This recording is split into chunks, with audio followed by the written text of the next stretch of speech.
तो कैसे हैं आप सब।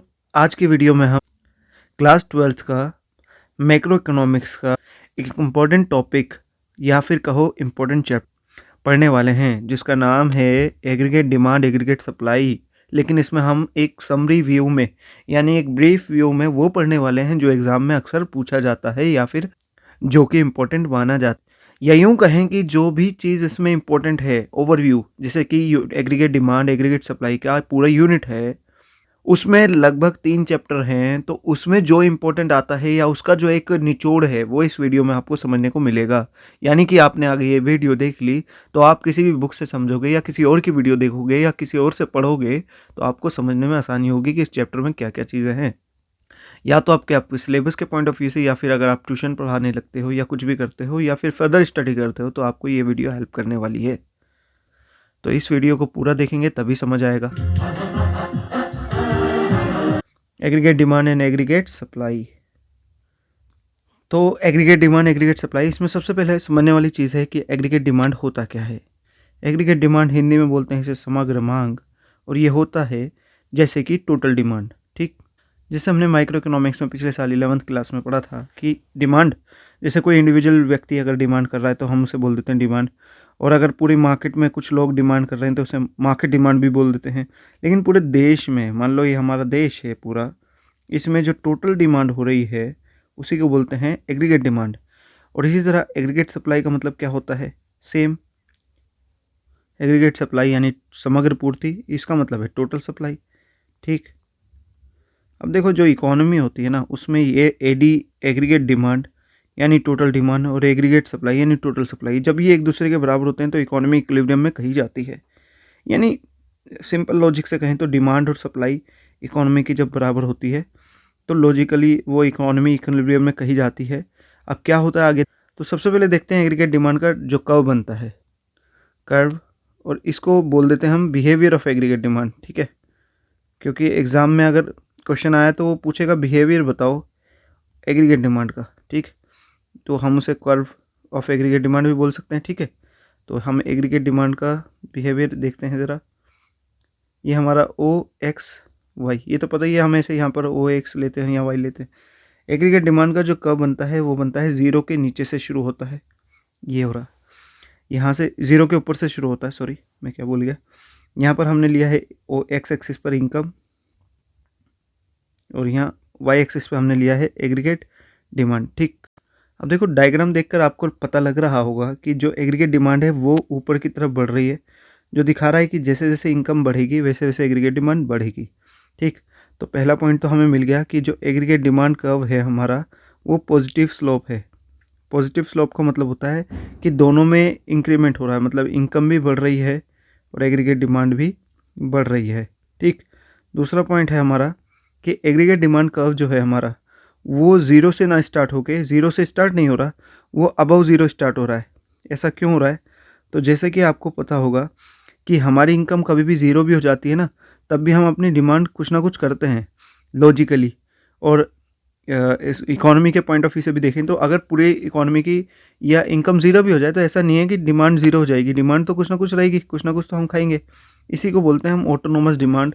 ठीक, या फिर मिनिमम डिमांड। ठीक है, इसके बाद है तीसरा पॉइंट कि जो एग्रीगेट डिमांड बढ़ रहा है ना, इनकम के प्रोपोर्शनेटली वो कम बढ़ता है।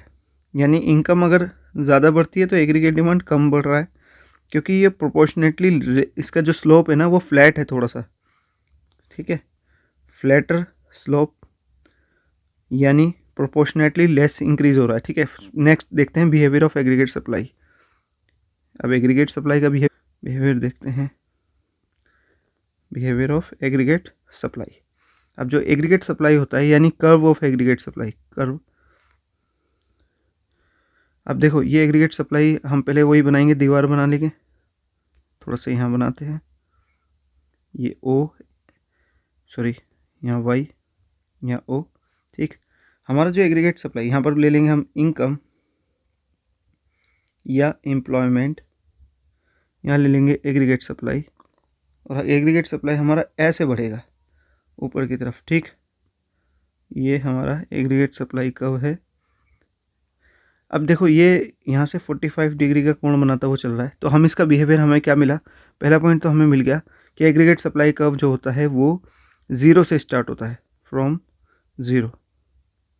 इसका मतलब क्या है कि जैसे एम्प्लॉयमेंट अगर 0 होगा या इनकम 0 होगी तो हमारा एग्रीगेट सप्लाई यानी प्रोडक्शन यानी सप्लाई भी 0 हो जाएगी, क्योंकि जैसे जैसे एम्प्लॉयमेंट बढ़ेगा वैसे बढ़ेगी ना। दूसरा पॉइंट हमें मिलता है कि एग्रीगेट सप्लाई जो है वो पॉजिटिव स्लोप है। पॉजिटिव स्लोप का मतलब क्या है कि जैसे जैसे हम एम्प्लॉयमेंट बढ़ाएंगे वैसे वैसे एग्रीगेट सप्लाई बढ़ता चला जाएगा हमारा। तीसरा पॉइंट हमें मिलता है कि जो एग्रीगेट सप्लाई है वो 45 डिग्री का एंगल बनाता है, यानी प्रोपोर्शनेटली बढ़ता ही है। जितना हम चेंज करेंगे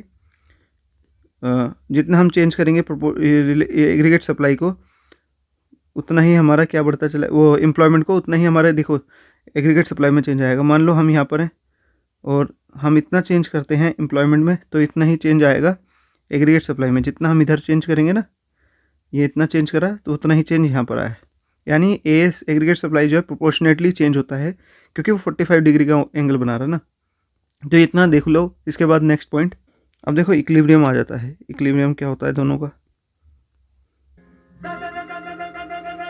अब देखो इक्विलिब्रियम कैसे होता है इकोनॉमी में। मान लीजिए ये हमारा डायग्राम है, ये हमारा वो है, वो एक्स वाई हमने ले लिया, यहाँ पर हमने ले लिया इनकम और एम्प्लॉयमेंट, और यहाँ हमने ले लिया एग्रीगेट डिमांड और एग्रीगेट सप्लाई। ये हमने बना दिया एग्रीगेट डिमांड और ये हमने बना दिया एग्रीगेट सप्लाई। ठीक है,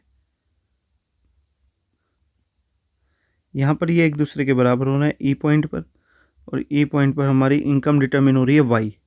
ये हमारी इक्विलिब्रियम इनकम है। ठीक, इक्विलिब्रियम इनकम।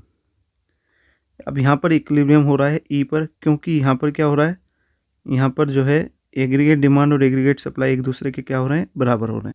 ठीक है, और अगर इकोनॉमी में डिसइक्विलिब्रियम हो जाएगा, मान लीजिए यहाँ पर y1 पर हो जाता है या y2 पर हो जाता है, मान लीजिए y2 पर हो जाता है, तो क्या होगा, तो देखो इस वाले केस में तो क्या होगा, एग्रीगेट सप्लाई जो है वो ज़्यादा हो गई एग्रीगेट डिमांड से, और इस वाले केस में क्या होगा, एग्रीगेट डिमांड जो है एग्रीगेट सप्लाई क्या हो गई, कम हो गई एग्रीगेट डिमांड से, है ना। तो दोनों केस में बताता हूँ। पहला केस ले लेते हैं, ये वाला केस 1, और इसे बोल देते हैं केस 2। केस 1 में देखो यहाँ पर हो गई है एग्रीगेट सप्लाई एग्रीगेट डिमांड से ज़्यादा, तो क्या होगा, यानी एग्रीगेट सप्लाई यानी टोटल सप्लाई ज़्यादा है, यानी प्रोडक्शन ज़्यादा इकोनॉमी में। अब प्रोडक्शन ज़्यादा है, सप्लाई ज़्यादा है, डिमांड कम है, तो क्या होगा, जो प्राइस हैं उस पर कैसा प्रेशर पड़ेगा, उस पर प्रेशर पड़ेगा गिरने का, है ना। उस पर प्रेशर पड़ेगा गिरने का, जिसकी वजह से जो एम्प्लॉय वो हैं प्रोड्यूसर्स हैं वो अपना प्रोडक्शन क्या करेंगे, अपना प्रोडक्शन जो है वो गिराएंगे। अपना प्रोडक्शन गिराएंगे तो एग्रीगेट सप्लाई जो बढ़ी हुई है वो भी गिरेगी। ठीक, और ये इतना तब तक गिरेगी जब तक एग्रीगेट सप्लाई एग्रीगेट डिमांड के बराबर नहीं आ जाएगी। दूसरा केस देखते हैं जिसमें एग्रीगेट सप्लाई कम है एग्रीगेट डिमांड से। अब इस वाले केस में क्या होगा कि प्राइसेस जो हैं, क्योंकि सप्लाई कम है डिमांड ज़्यादा है, तो प्राइस पे बढ़ने का प्रेशर पड़ेगा, है ना। और जब प्राइस पे बढ़ने का प्रेशर पड़ेगा तो प्रोड्यूसर्स क्या करेंगे, उन्हें फ़ायदा दिखेगा, वो क्या करेंगे, अपना प्रोडक्शन बढ़ाएंगे और एग्रीगेट सप्लाई को बढ़ाएंगे। ये तब तक बढ़ाएंगे जब तक ये एग्रीगेट सप्लाई जो है बराबर ना हो जाए एग्रीगेट डिमांड के। ठीक, तो डिसइक्विलिब्रियम में ये होगा। ठीक, इसके बाद देखते हैं। अच्छा देखो, जो टू सेक्टर इकोनॉमी होती है ना, टू सेक्टर, देखो हम जो पढ़ रहे हैं वो हम टू सेक्टर इकोनॉमी ही पढ़ रहे हैं। टू सेक्टर इकोनॉमी जैसे कि मान लो जिसमें केवल कंज्यूमर्स होते हैं और प्रोड्यूसर्स होते हैं, और इसके बाद थ्री सेक्टर्स इकोनॉमी हो जिसमें जो है गवर्नमेंट भी होती है, और फोर सेक्टर इकोनॉमी जिसमें रेस्ट ऑफ वर्ल्ड भी होता है।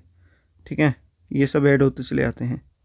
लेकिन अगर हम टू सेक्टर इकोनॉमी में देखें तो जो इक्विलिब्रियम होता है, इक्विलिब्रियम इनकम जो होती है वो बराबर होती है कंजम्पशन और इन्वेस्टमेंट।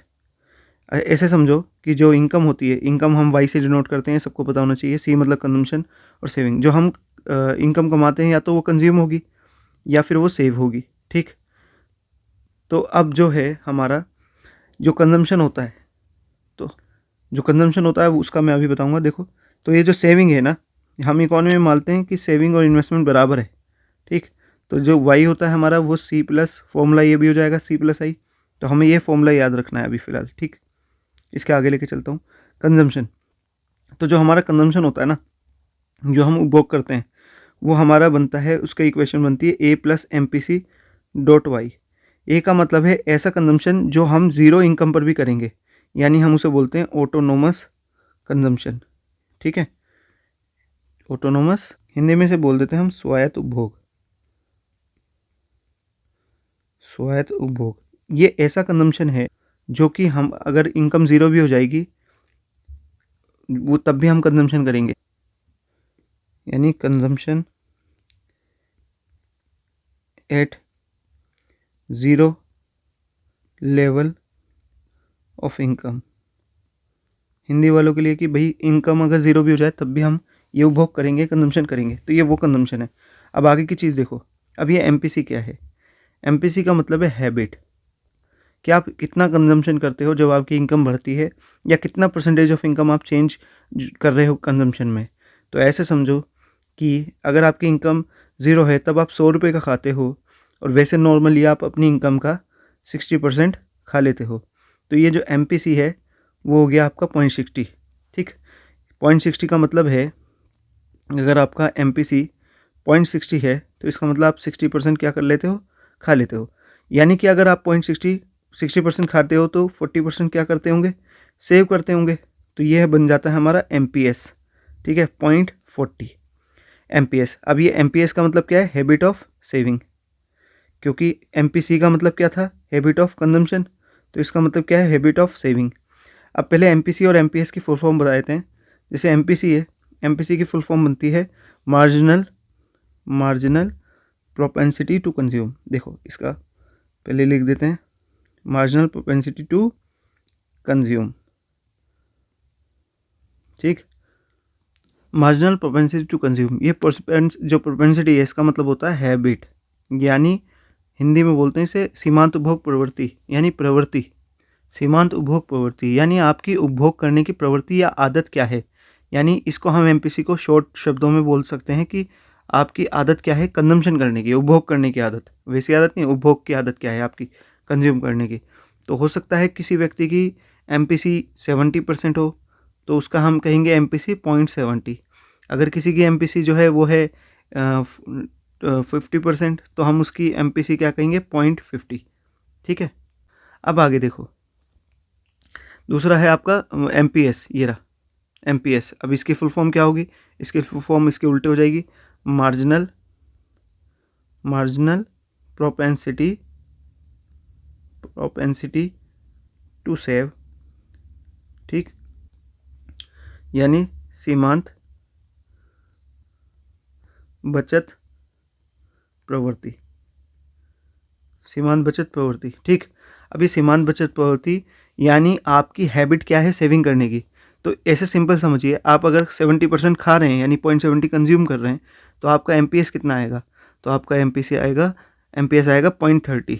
0.30 का मतलब होता है कि आप 30% जो है वो बचाते हो। यानी कि अगर आपका 50% आप कंज्यूम करते हो इस वाले केस में, तो आपका एमपीएस यानी सेविंग करने की जो प्रवृत्ति है या फिर हैबिट है वो आनी चाहिए 50%, ठीक है। तो 0.50 का मतलब आप 50% सेव कर लेते हो, ठीक।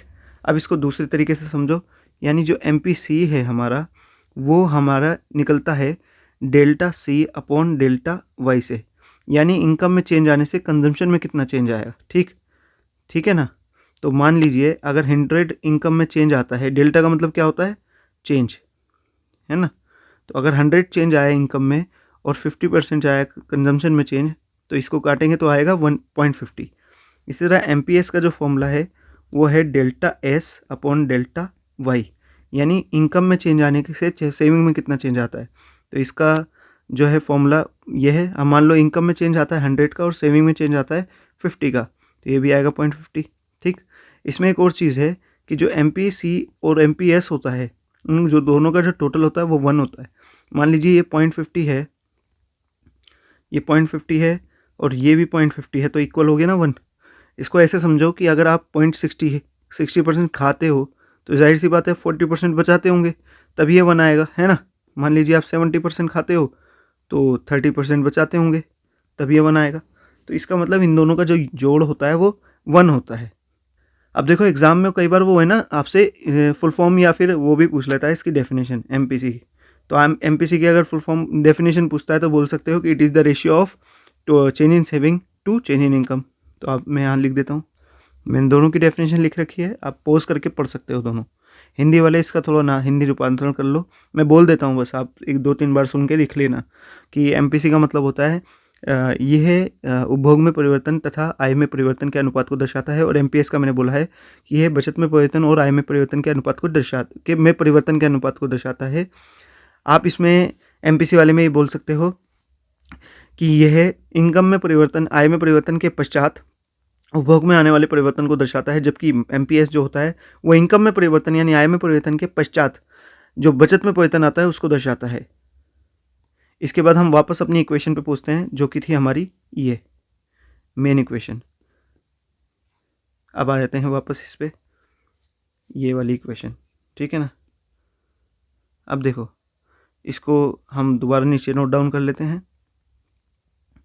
यानी हमारी जो कंजम्पशन की इक्वेशन थी A plus M P C dot Y, यानी जो हम कंजम्पशन करते हैं वो एक ऑटोनोमस कंजम्पशन होता है हमारा, यानी हम करेंगे ही करेंगे चाहे इनकम ज़ीरो हो जाए। और उसके अलावा हमारा होता है M P C dot Y. M P C का मतलब है कितना परसेंटेज हम खाते हैं। मान लो ये हमारा 100 है और हम अपनी इनकम का 80% जो है खा लेते हैं। और इनकम जो है यहाँ पर पॉइंट वाई का मतलब है यहाँ इनकम का परसेंटेज, ये हमारा सी हो गया। इसके बाद आई जो होता है हम अज्यूम करते हैं कांस्टेंट, ये कांस्टेंट ही रहता है, ठीक है। ये हम इकोनॉमी में अज्यूम करते हैं कि इन्वेस्टमेंट कांस्टेंट है, ऑटोनोमस कांस्टेंट, ऑटोनोमस इन्वेस्टमेंट होता है ये, ठीक। अब इक्वेशन जो है हमारी वो है ये वाली। अब क्वेश्चन एग्जाम में ऐसे बनता है, वो बोलता है क्वेश्चन में आपको गिवन दे देगा, बोलेगा आपकी इक्वेशन है ये, ठीक है, बोलेगा आपकी इक्वेशन है ये, और जो इन्वेस्टमेंट दे रखा है मान लो 200, वो बोलेगा वाई निकालो, वाई कैलकुलेट करो। अब वाई कैसे कैलकुलेट करोगे, तो वाई का फॉर्मूला जैसे कि ऊपर बताया था। अब हमें वाई की इक्वेशन पता है क्या होती है, सी प्लस आई, है ना। इनकम होता है कंजम्पशन प्लस इन्वेस्टमेंट। अब हमें कंजम्पशन जो दे रखा है वो दे रखा है 100 प्लस 0.80 वाई, और हमें जो इन्वेस्टमेंट दे रखा है वो दे रखा है 200, और यहाँ हमने लिख रखा है वाई, ठीक। अब ये जो वाई वाला है वो यहीं रह जाएगा और ये भी वाई वाला है तो ये इधर आ जाएगा, इधर आके ये माइनस का हो जाएगा, ये हो जाएगा 0.80 वाई। ये 100 और 200 ये एक जैसे हैं ना दोनों भाई भाई, तो ये हो जाएगा 300, जोड़ हो जाएगा। इसमें से एक वाई में से 0.80 वाई घटाएंगे तो ये आएगा 0.20 वाई। 1 रुपये में से 20 पैसे 80 पैसे घटाएंगे तो 20 पैसे आएगा ना। यहाँ 300, ये 0.20 जो है, सॉरी ये 0.20 नीचे चला आएगा, तो y is equal to 300 upon 0.20।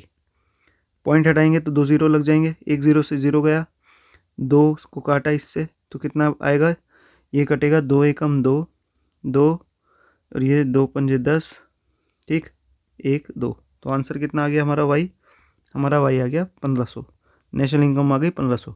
अब उसने मान लो क्वेश्चन में पूछ लिया कि सी भी निकालो, उसने बोला सी भी निकालो, तो कैसे निकालेंगे सी, तो सी का फॉर्मूला है हमारा 100 प्लस एम पी सी कितना है 0.80 वाई। अब ये जो है हमारा 100 प्लस 0.80 वाई कितना है 1500, अभी निकाला ना, तो 1500। अब इसका जो है 100 प्लस इसको मल्टीप्लाई करेंगे तो 1500 का जो 80% आएगा 1200 आ जाएगा, ठीक है। 1200 प्लस 100 1300, तो हमारा जो कंजम्पशन आ गया वो कितना आ गया 1300। इस तरह अगर वो बोले आपसे कि सेविंग निकालो, तो आपको पता है कि वाई जो है वो 1500 आया है, जिसमें से कंजम्पशन हो रहा है 1300, तो जाहिर सी बात है सेविंग कितनी होगी 200, ठीक। लेकिन अगर वो बोले कि सेविंग अच्छा इसमें अभी दूसरा निकालते हैं। अब मान लीजिए हमने आपको ये तो बताया कि कंजम्पशन फंक्शन क्या होता है ना, ये होता है ना consumption function A plus M P C dot Y, यानी आप कितना ऑटोनोमस कंजम्पशन करते हो, कितनी आपकी हैबिट है और कितनी इनकम का परसेंटेज वही। तो इसी तरह एक सेविंग का फंक्शन भी होता है, सेविंग का फंक्शन होता है minus A plus M P S dot Y, यानी कितना तो आप ओल्ड सेविंग यूज़ करते हो, इसे हम बोल देते हैं ओल्ड सेविंग, और ये जो होता है ना ये इसका रिवर्स होता है, इसका रिवर्स होता है एक तरह से, यानी ये उसका उल्टा होता है। अगर ये 100 है, अगर ये 100 है तो ये कितना होगा, ये होगा -100, ठीक। और एमपीएस का भी जैसे पता है, अगर ये 0.80 है, 80% आप खाते हो तो आप 0.20% यानी 20% आप बचाते होंगे, तो ये हो गया। तो अब सवाल ये है कि अगर वो बोले कि सेविंग फंक्शन बताओ, तो सेविंग फंक्शन बन जाएगा ऊपर वाले क्वेश्चन में -100 प्लस 0.20y, ठीक है। अगर आप इसे कैलकुलेट भी करोगे 1500 की इनकम के हिसाब से तो भी आपका वही आंसर आएगा जो अभी 200 हमने निकाला है। इसके बाद एक होता है एपीसी और एपीएस। अब ये एपीसी और एपीएस क्या होता है? एपीसी का मतलब होता है average propensity to consume, propensity to consume यानी औसत उपभोग प्रवृत्ति। इंग्लिश वालों, हिंदी वालों के लिए लिख देते हैं। चलो, तो देखो जो ये एपीसी होता है, औसत उपभोग प्रवृत्ति बोलते हैं, इसका फॉर्मूला होता है एपीसी का फॉर्मूला होता है, यहाँ दोबारा लिख देते हैं, एपीसी इजिकल टू C/Y। यानी आप कंजम्पशन कितना कर रहे हो अपने एब्सोल्यूट इनकम पर। फिलहाल आपकी मान लो 1500 इनकम है और उसका आप 1300 उसका खा रहे हो, तो ये हो गया आपका एपीसी, ठीक। इसी तरह मान लो एपीएस क्या होगा? एपीएस का फॉर्मूला होगा कि S/Y, यानी अगर आप 200 रुपये बचा रहे हो 1500 में से, तो ये हो गया आपका APS average propensity to consume, यानी एब्सोल्यूट कंजम्पशन या एब्सोल्यूट सेविंग कितनी है आपकी। तो इसकी फुल फॉर्म हम लिख लेते हैं, एवरेज प्रोपेंसिटी टू सेव, है ना, टू सेव, हिंदी में औसत बचत प्रवृत्ति, ठीक। अब यानी पिछले क्वेश्चन में अगर वो हमसे बोलता कि भैया एपीसी निकालो, तो जाहिर सी बात है C/Y यानी 1300/1500, और वो बोलता कि एपीएस निकालो, वो बोल देता है कुछ भी निकालने के लिए, हमें आना चाहिए, तो हमें निकाल देते हम S/Y यानी 200/1500, ये निकाल देते हम। अब बारी आती है नेक्स्ट पॉइंट की कि इसमें एक और कॉन्सेप्ट होता है जिसे हम बोलते हैं इन्वेस्टमेंट मल्टीप्लायर, है ना, इन्वेस्टमेंट मल्टीप्लायर, और ये बहुत इंपॉर्टेंट है। हिंदी में इसे बोलते हैं निवेश गुणक, ठीक है। अब ये निवेश गुणक का मतलब, इसे के द्वारा डिनोट करते हैं, इसे के द्वारा डिनोट करते हैं के। इसका जो फॉर्मूला होता है के का, वो होता है ΔY/ΔI। मान लो आपने जो सरकार है उसने इकोनॉमी में 200 रुपये लगाए, उस 200 रुपये की वजह से इकोनॉमी में 800 रुपये का जो चेंज आया इनकम में, तो इसे काटेंगे तो आएगा 4, यानी जो मल्टीप्लायर है वो 4 है। यानी जो इकोनॉमी में जो मल्टीपल चेंजेस आ रहे हैं, यानी इनकम में जब इकोनॉमी में इन्वेस्टमेंट में चेंज किया जाता है, तो उसकी वजह से क्या होता है, इकोनॉमी में इनकम में मल्टीपल चेंज आते हैं। देखो, change in investment leads to multiple change in income, और इसी को बोलते हैं हम मल्टीप्लायर। तो देखो इसका कॉन्सेप्ट क्या है, इसका एक और फॉर्मूला है के का, इन्वेस्टमेंट मल्टीप्लायर का, 1/1 - MPC, ठीक। यानी जो हमने मार्जिनल प्रोपेंसिटी कंज्यूम करा था, और हम जानते हैं कि MPC और MPS क्या होता है। यहाँ देखो, MPC प्लस MPS क्या होता है, 1 होता है। अगर मुझे MPC निकालना होगा तो मैं चाहे तो ऐसे लिख सकता हूँ 1 - MPS, और इसी तरह अगर मुझे MPS निकालना होगा तो मैं लिख सकता हूँ 1 - MPC, यानी ऊपर जो अगर 1 - MPC है इसकी जगह मैं MPS भी लिख सकता हूँ। तो एक और फॉर्मूला बनता है हमारा के का, 1/MPS, ठीक। तो हमारे ये फॉर्मूलाज बन गए। अब देखो, इफ़ हमारा जो है MPC 0.70 मान लो 0.50 है, 0.50 है, तो के निकालते हैं, क्या आएगा, के का फॉर्मूला है 1/1 - MPC, यानी 1/1 - 0.50, यानी 1/1 में से 50 पैसे गए तो 0.50, पॉइंट हटा के ऊपर 2 0, 1 0 से 0 गया, 5 दूनी 10, तो इनमें से मल्टीप्लायर आया 2। इफ़ मान लो MPC इस बार दे रखा है हमें 0.75, तो अब फिर हम के निकालेंगे, तो हमें फॉर्मूला पता है 1/1 - MPC, तो ये डायरेक्ट रख देंगे 0.75, तो 1 रुपये से 75 पैसे जाएंगे तो 0.25 बचेगा, पॉइंट हटा के ऊपर 2 0, 25 चौक 100, तो इनमें से मल्टीप्लायर आ गया 4। मान लीजिए इफ़ MPC इस बार हम लेते हैं 0.80, तो अब की बार देखते हैं हमारा K कितना आएगा। तो 1/1 माइनस 0.80, तो 0.80 या एक रुपये में 80 पैसे जाएंगे तो 0.20 पॉइंट हटाएंगे तो ऊपर 2 0, 20 पंजे 100। देखो अब इसमें हमने देखा कि जैसे जैसे हम MPC को बढ़ा रहे हैं, यानी कि जब हमने MPC रखा 0.50 तो K आया 2, जब हमने MPC रखा अपना 0.75 तो K आया हमारा 4, और जब हमने MPC रखा 0.80 तो हमारा K आया 5। और अगर हम आगे भी इसको बढ़ाएंगे, MPC को बढ़ाएंगे तो K भी हमारा बढ़ता चला जाएगा, यानी K जो है वो बढ़ रहा है हमारा। इसका मतलब यह है कि जो मल्टीप्लायर है, यानी इनकम में जो चेंज आएगा इकोनॉमी में, वो हमारा बढ़ता चला जाएगा। अब देखो इसका लॉजिक क्या है। देखो जब एक इकोनॉमी होती है, मान लो सरकार को उसमें एक तरह से सरकार इकोनॉमी जो रिसेशन में चल रही है, तो उसको इकोनॉमी को बूस्ट करने के लिए या फिर बूस्ट करने के लिए सरकार क्या करती है, इंजेक्ट करती है कुछ मनी, इंजेक्ट करती है एज एन इन्वेस्टमेंट। अगर मान लो सरकार इन्वेस्टमेंट करती है तो सरकार एक्सपेक्ट करती है कि उस इन्वेस्टमेंट में चेंज करने से, इस चेंज इन इन्वेस्टमेंट से डेल्टा आई से क्या होगा, इकोनॉमी में डेल्टा वाई होगा, यानी इनकम में चेंजेस आएंगे। लेकिन वो इनकम में चेंज कितना आएगा वो डिपेंड करता है कि लोगों की कंजम्पशन हैबिट कितनी है। ये डिपेंड किस पे करता है कि लोगों की कंजम्पशन हैबिट कितनी है। तो आपने देखा होगा कि जो इकोनॉमी में कंजम्पशन हैबिट, यानी कंजम्पशन करने की जो हैबिट है, अगर वो ज़्यादा है तो इनकम जो है वो ज़्यादा चेंजेस आएंगे, इनकम में ज़्यादा बढ़ोतरी होगी। जैसे कि आपने देखा होगा कि अगर एक इंडिविजुअल जो है सेविंग करता है तो उसे अच्छा माना जाता है, गुड। लेकिन अगर पूरी सोसाइटी जो सब लोग अगर सेविंग करने लग जाएं तो ये तो अच्छा नहीं माना जाएगा, क्योंकि अगर सब लोग सेविंग करेंगे तो जो इकोनॉमी में जो डिमांड है, जिसे हम बोलते हैं टोटल डिमांड, वो तो गिर जाएगी। और इकोनॉमी में अगर टोटल डिमांड गिर जाएगी तो उसकी वजह से क्या हो जाएगा, रिसेशन आ जाएगा, मंदा आ जाएगा, ठीक है ना। तो जैसे कि चाइनीज़ इकोनॉमी इस वक्त अपना स्लो डाउन से जूझ रही है।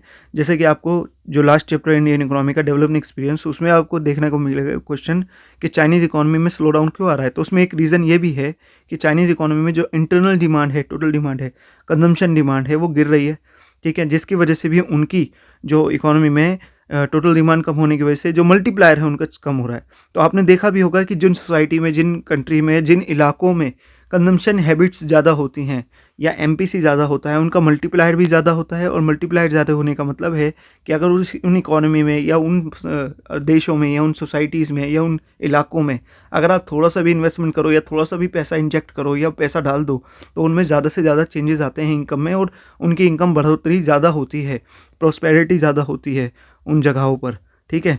तो हमें ये चीज़ें पता लग गई कि क्या रिलेशनशिप है बिटवीन MPC एंड K, ये हमें पता लग गया, ठीक है। तो अगर वो एग्ज़ाम में पूछता है कि MPC और K में क्या रिलेशनशिप है तो वो बताओ, तो आप बता सकते हो कि दोनों में पॉजिटिव रिलेशनशिप है, ठीक।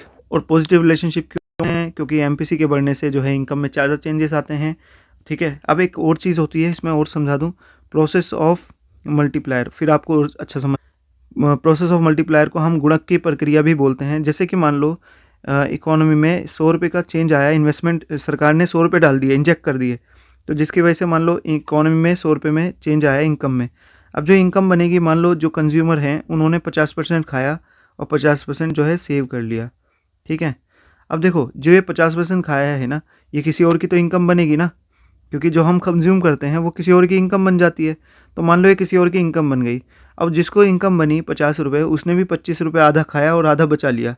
तो जो उसने खाया, कंज्यूम किया, क्योंकि जो हम अपना कंजम्पशन करते हैं वो किसी और की इनकम बनती है। अब जिसने 25 रुपये जब खाया तो वो किसी और की इनकम बन गया। जिसकी इनकम बना उसने भी आधा खाया और आधा बचाया। फिर ये जिसकी इनकम बना उसने भी आधा खाया और आधा बचाया। फिर ये जिसकी इनकम बना उसने भी आधा खाया। इस तरीके से प्रोसेस चलता रहेगा। और हम देखेंगे कि जो इनिशियल इन्वेस्टमेंट जो है करा है सरकार ने, जो इनिशियल इन्वेस्टमेंट हुआ था उसकी वजह से जो इनकम है उसमें लगभग 200 का चेंज आ गया। सरकार ने कितना चेंज करा था इन्वेस्टमेंट में, केवल 100 रुपये लगाए, लेकिन रिजल्ट कितना मिला, इकोनॉमी में जो चेंज आया इनकम में वो 200 का आया। क्योंकि हमारा जो MPC है वो इस वक्त क्या है, 0.50। तो K मल्टीप्लायर कितना होना चाहिए, अगर MPC 0.50 है तो 2, यानी दुगुना चेंज आएगा। यानी जो K है delta Y upon delta I, उसका एक फॉर्मूला भी होता है। तो हमने देखा कि इनकम में कितने का चेंज आया, 200 का। किस वजह से, अगर 100 का इन्वेस्टमेंट में चेंज किया तो ये अगर हम काटेंगे तो ये आंसर इसका 2 ही आएगा। तो हमें पता लग गया कि इनकम में दुगना चेंज आएगा अगर इन्वेस्टमेंट में इस तरह की इकोनॉमी में चेंज किया जाएगा।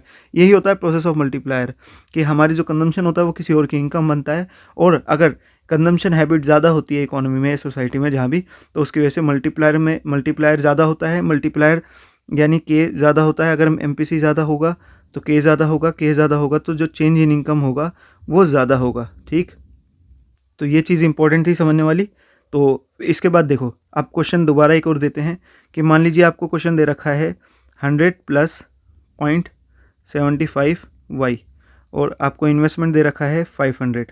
ठीक, और बोला है कि आप निकालो y, आप निकालो c, आप निकालो s, आप निकालो MPS, आप निकालो k, आप निकालो APAC, आप निकालो APS। ठीक, तो सबसे पहले हम y निकालेंगे। y का फॉर्मूला क्या है हमारा, c प्लस आई। ठीक, अब c कितना है हमें दे रखा है 100 प्लस 0.75y, और i कितना दे रखा है हमें 500। ठीक है, अब देखो ये हमारा, ये दोनों भाई भाई हैं, तो 100 प्लस 500 कितना हो जाएगा, इसे पहले यहाँ लिख देते हैं। ये y है, ये 0.75, ये भाई भाई है ना, तो इधर ले आएंगे इसको 0.75y को। ये 100 और 500 600 हो जाएगा। अब देखो 1 रुपये में से 75 पैसे गए तो 25y ये बचा, यहाँ 600 है, और ये y यहीं रह जाएगा, 600 के नीचे आ जाएगा 0.25, पॉइंट हटा के 2 0, और ये आ जाएगा आपका 25 दूनी 50, 10 25 चौक 100, 2400, यानी इनकम जो आ गई वो 2400 आ गई। ठीक, अब c निकालें अगर हम, तो c था हमारा 100 प्लस 0.75y, y की जगह कितने रख देंगे 2400। ठीक, अब 100 प्लस 2400 का 75% कितना होगा, 6 चौक 24, 6 3 18, 1800, और ये आ गया हमारा 1900। हमारा कंजम्पशन 1900 आ गया, तो सेविंग कितना आएगा, सेविंग कैसे निकालेंगे हम, हमें पता है कि y में से कंजम्पशन घटा दो, यानी 2400 में से 1900 घटा दो, तो ये आ जाएगा हमारा कितना, ये आ जाएगा हमारा 500। ठीक, इसके बाद अगर वो बोलता है कि APC निकालो, तो APC का फॉर्मूला है C/Y, और वो बोलता है APS निकालो तो उसका फॉर्मूला है S/Y। तो C/Y 1900/2400। ठीक है, और ये हो गया हमारा 500/2400। ठीक है, अगला इसके बाद वो बोलता है MPS निकालो। ठीक है, MPS निकालो, तो MPS का फॉर्मूला क्या है हमारा 1 माइनस MPC। तो अगर हमारा ये 1 माइनस 0.75 है तो ये MPS कितना आ गया 0.25। ठीक, इसके बाद वो बोलता है K निकालो, तो K का फॉर्मूला क्या है हमारा 1/1 माइनस MPC। तो हमारा 1/1 माइनस 0.75, तो ये हम निकालेंगे, 1 में से 75 गया तो 0.25, पॉइंट हटाएंगे तो 2 0, 25 चौक 100, तो 4 आ गया K। ठीक, तो देखा आपने, हमने एक ही चीज़ से कितनी सारी चीज़ें निकाल ली। मान लीजिए अगर वो क्वेश्चन को और थोड़ा सा वो करता है और वो बोलता है कि हमें ऑटोनोमस कंजम्पशन दे रखा है, ऑटोनोमस कंजम्पशन दे रखा है मान लीजिए 200, और MPC दे रखा है मान लीजिए 0.80, और इन्वेस्टमेंट दे रखा है मान लीजिए 400, और बोल रहा है y निकालो। तो हमें अभी c की इक्वेशन बनानी पड़ेगी। c की इक्वेशन कैसे बन जाएगी, c का फॉर्मूला होता है a plus MPC dot y। ठीक है, a कितना है, ऑटोनोमस कंजम्पशन है हमारा 200। ठीक है, और MPC कितना है 0.80 y, और इन्वेस्टमेंट कितना दे रखा है हमें 400। y का फॉर्मूला हमें पता ही है c प्लस आई, यानी ये बन जाएगा आपका 200 प्लस 0.80 y प्लस आई कितना है 400। इसके बाद तो आपको आता ही है कैसे करना है। ठीक, तो देखो वीडियो बहुत ज़्यादा बड़ी हो गई है, 34 मिनट्स की हो गई है। इस वीडियो को मतलब इसका एक पार्ट और बना देंगे तो पूरा समअप हो जाएगा। उसमें एक्सेस डिमांड, एफिशिएंट डिमांड, जो अधिमांग होती है जिसमें एग्रीगेट डिमांड एग्रीगेट सप्लाई से ज़्यादा हो जाए, एग्रीगेट डिमांड वो कम हो जाए, तो क्या होगा वो सिचुएशंस देखते हैं। एग्रीगेट डिमांड कब ऊपर हो जाता है, नीचे हो जाता है, तो वो छोटा सा पार्ट रहेगा। तो इसको यहीं ख़त्म करते हैं, फिर अगली वीडियो में मिलते हैं। तब तक के लिए शुक्रिया, धन्यवाद। और अगर आपको कोई डाउट है, क्वेरी है, कुछ भी आपको पूछना है, कुछ वीडियो बनवानी है तो कमेंट कर देना। वीडियो को लाइक शेयर कमेंट कर देना।